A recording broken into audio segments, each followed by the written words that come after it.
So, the question I have for you today is: are you an Otrovert empath? I recently came across the term Otrovert and immediately it caught my attention. And the more I learnt about it, the more I started wondering whether this could be a word that describes many empaths who never quite felt comfortable being labelled as either an introvert or extrovert. Now, I realise that we don't need a label to understand our nature, but sometimes it helps us determine the reasons why we are the way we are. So, the term Otrovert isn't a recognised psychological diagnosis, and it certainly won't describe every empath. But I found it fascinating because it seems to offer another way of looking at those people who don't quite fit neatly into either box. And I wonder how many empaths there are who have spent years thinking, I'm not really an introvert, but I'm definitely not an extrovert either. And that's why the description of an Otrovert could work for you. So, what does an Otrovert empath look like? Well, you can be sociable, you can enjoy being around people, have a good conversation, laugh, join in, and genuinely connect with others. But after a while, you need to step away. You need your own space, your own thoughts, and some time to recharge before you feel ready to be around people again. Now, being an Otrovert doesn't mean you don't like people. In fact, you may actually feel things very deeply when it comes to other people. You can crave human connection and genuinely enjoy spending time with others, but you also need plenty of time alone to reset.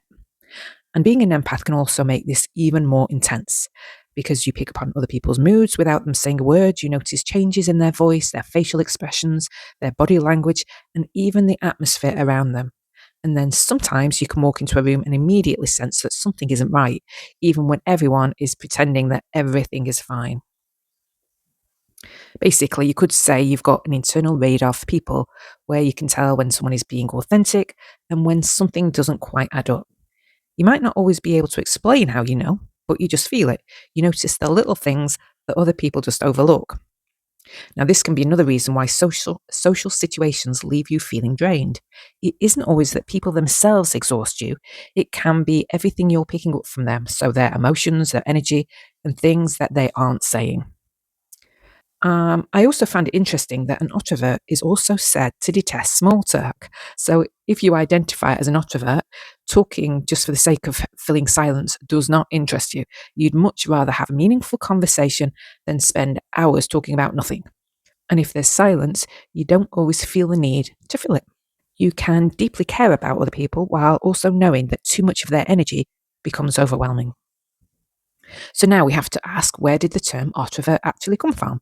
So it is actually a very new term, and it was coined by the New York psychiatrist Dr. Rami Kaminsky, who had spent years noticing something in both himself and some of the people he worked with that didn't quite fit the usual introvert, extrovert, or even ambivert labels. Kaminsky described people who could be sociable, friendly, and perfectly capable of mixing with others, yet still have this underlying feeling of being somehow different or slightly outside a group. They weren't necessarily lonely, they weren't shy, and they certainly weren't unable to make friends. They were simply people who didn't have that same natural need to belong.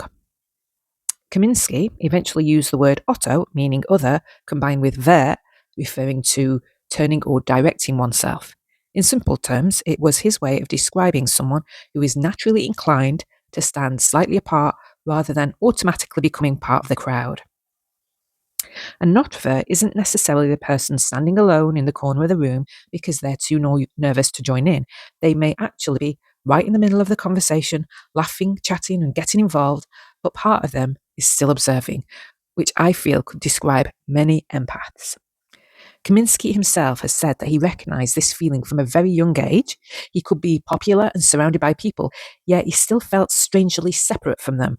And over time, he began noticing similar experiences in some of his patients, which then led him to develop the idea of Otroversion. I should probably point out again that the term Otrovert isn't currently a medically recognized personality type.